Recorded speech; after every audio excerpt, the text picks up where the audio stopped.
अस्सलाम वालेकुम। Let's talk about amphoteric. Amphoteric क्या है? इंफोटेरिक जो लफ्ज है ना, ये निकला है इंफोटेरस से। ये the word is derived from the amphoteros. ये इंफोटेरिक है and this is derived from the amphoteros. इससे निकला है। इसका मतलब होता है, इसका मीनिंग जो है, मीनिंग इसका मतलब है, इसकी मीनिंग है बोथ, यानी दोनों को कहते हैं, दोनों। इंफोटेरिक मीन बोथ, यानी दोनों। You understand? अच्छा, हम आते हैं भाई इंफोटेरिक अब क्या होता है। हम कहते हैं ये एक ऐसा सब्सटेंस है which acts as an acid and base. हम कहते हैं this is a substance which acts as an acid and a base. हम कहते हैं कि ये क्या करता है, ये एज एन एसिड भी काम करता है, एज अ बेस भी काम करता है। और कहेंगे सर ये कैसे काम करता है? तो फिर इसका ये ऐसे काम करता है कि, एक मिनट, मेरा मार्कर गुम हो गया। Where is my marker? I think this one. हम कहते हैं ऐसे काम करता है कि, हम कहते हैं कि अ सब्सटेंस, एक ऐसा substance which acts as an acid in basic medium and a base in acidic medium। ये क्या काम करता है? एज एन एसिड काम करता है जब इसको बेस में डालो, और बेस काम करता है एसिड में डालो। और सर कैसे? मैं इसकी रिएक्शंस लिखता हूँ तो आप समझ जाएंगे। तो इसको हम कहते हैं इंफोटेरिक। इंफोटेरिक इज द वन जो दोनों का काम करता है। बोथ का मतलब है दोनों। और एक ऐसा सब्सटेंस जो एसिड भी और बेस भी दोनों का काम करता है, and acts as an acid and a base. तो a substance which acts as an acid in basic medium and base in acidic medium, उसको हम कहते हैं क्या? That is called amphoteric. देखो, इंफोटेरिक के लिए हम क्या करते हैं? इंफोटेरिक हम एग्जाम्पल लेते हैं।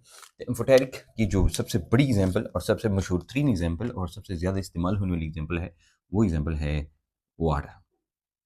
और आपको पता है भाई, वाटर हम हर जगह इस्तेमाल करते हैं। अब जाके हम क्या करेंगे, हम इस वाटर को एसिड और बेस दोनों में इस्तेमाल करेंगे, और हम इनकी रिएक्शन देखेंगे तो आपको अंदाज़ा हो जाएगा कि एज एन एसिड काम करता है तो कैसे काम करता है।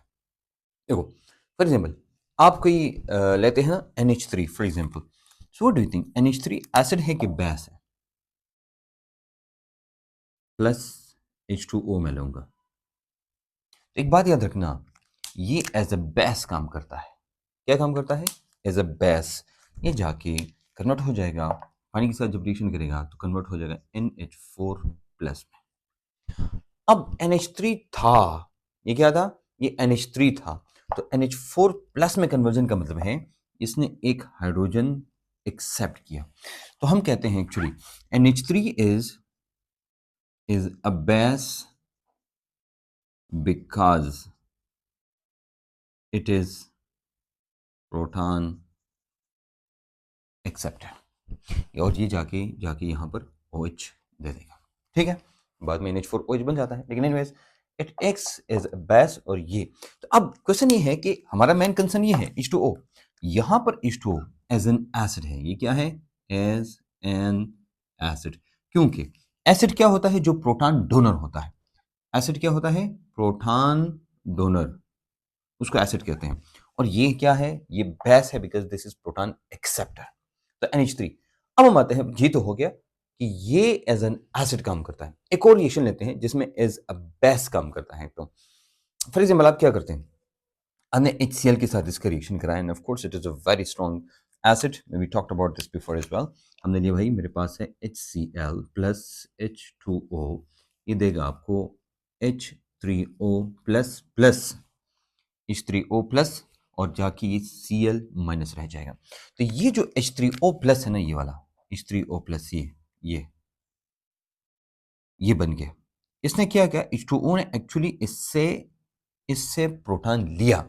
इस वक्त क्या है, हम कहते हैं कि अगर ये प्रोटॉन इधर से उधर गया, इधर H3O बनाया ना, तो हम कहते हैं दिस इज, अब ये प्रोटॉन एक्सेप्टर है। एक्सेप्ट ये क्या होता है, इसे बेस होता है, और ये एसिड है, ये बेस है। तो हम कहते हैं ये एसिड एंड बेस दोनों काम करता है। अगर एसिड के साथ डालोगे तो बेस हो जाएगा, बेस के साथ डालोगे तो एसिड हो जाएगा। और ये बिल्कुल डुअल लोगों की तरह है, जिसके साथ होता है तो उसी का होता है। ठीक है, कहते हैं कि खैर ये मैं लिक्विड के लिए कहता हूँ। एक शेर है कि तू है हर जाई तो अपना भी है थोर सही, तू है हर जाई तो अपना भी है थोर सही, तू नहीं और सही, और नहीं और सही, जस्ट लाइक लिक्विड। ठीक है, तो हम इम्फोटेरिक के लिए वैसे मुनाफिक इस्तेमाल करते हैं। oh shit, मुनाफिक क्या ये करते हैं, तो इसको हम कहते हैं। अच्छा, एक और चीज़ होती है कि अगर ये इम्फोटेरिक है तो ये ऑटो आयनाइजेशन करेगा। वाटर ऑटो आयनाइजेशन होगा, यानी खुद ही एसिड होगा, खुद ही बेस होगा। तो हम कह सकते हैं भाई कि we gonna write it in the auto ionization of the water, auto ionization of water. Auto ionization का मतलब होता है आपके पास एक H2O है प्लस दूसरा H2O है, जाके इस हाइड्रोजन देगा, ये बन जाएगा H3O प्लस, और दूसरा ये इसने दिया है, ये हो जाएगा OH माइनस। इसका मतलब जो प्रोटॉन लेता है वो बेस होता है, जो देता है वो एसिड होता है। तो कंसिडर करो, इसने दिया तो हम इसको एसिड कहते हैं और इसको बेस कहते हैं। इसको कहते हैं ऑटो आयनाइजेशन। ये बन गया तो आपको पता है भाई ये अब बेस है, ये एसिड है, ये खुद ये एसिड बेस होता है, तो इसको हम कहते हैं ऑटो आयनाइजेशन। एम्फोटेरिक जो होता है वो ऑटो आयनाइजेशन होता है। इसी तरह ये रिएक्शन कर सकता है किसी भी एसिडिक एसिड से आप ले सकते हैं या किसी और एसिड से।